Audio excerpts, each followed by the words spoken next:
Welcome to our homestead garden. I'm Coach Green and it is the middle of May, so we are just getting started on some of our summer growth and we're harvesting on our spring growth. So it's been really fun here in the garden.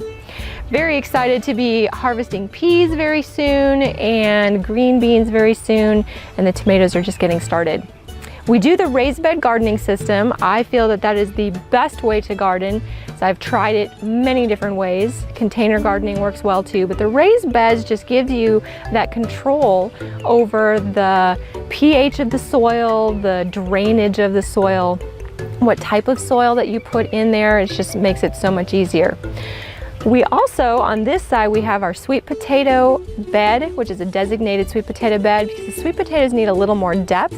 So you get lots of really good sweet potatoes. So we went higher on our sweet potato bed, and the rest of the garden are 2 cinder blocks high, which makes it an economical garden to put in, as well as very easy to maintain because we have no hoeing or that back breaking, trying to keep all the weeds out. So this is what we do in our garden. We also have what we call cattle lick tubs that we use to put as large pots to grow things in that, and it works really well for this area.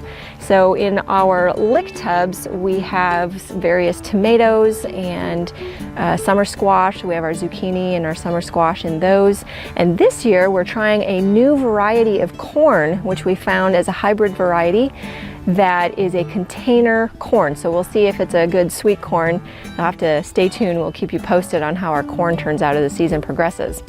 We also have our garden fenced in because we don't want to be fighting, speaking of the corn, things like deer and rabbits and all of those lovely critters that love to be able to demolish the garden. So we enclose the garden and we put a siding on the bottom portion, and if you notice and see that on our garden, the reason we did that was not just for pests, but also we want to keep the weeds as much as possible out of our garden. So we added that so when we're cutting the grass, we're not blowing all of those grass clippings into our garden and then ending up with all of that extra stuff that starts growing. A friend of mine once told me, if you don't want weeds in your garden, don't plant them. So it's always wise words. So this is what we have right now. We have about 25 tomato plants with 13 different varieties. This year we also have about 40 pepper plants in 9 varieties. And of course we have 4 varieties of onions because we are focusing on our salsa garden this year. Can't wait to see how it turns out.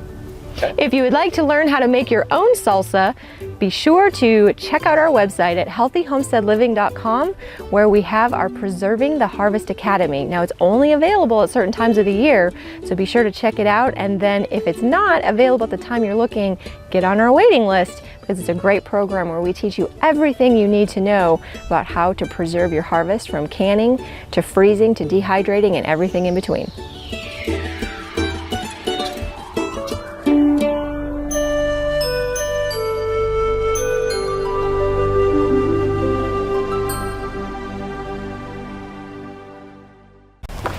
My foot fell asleep.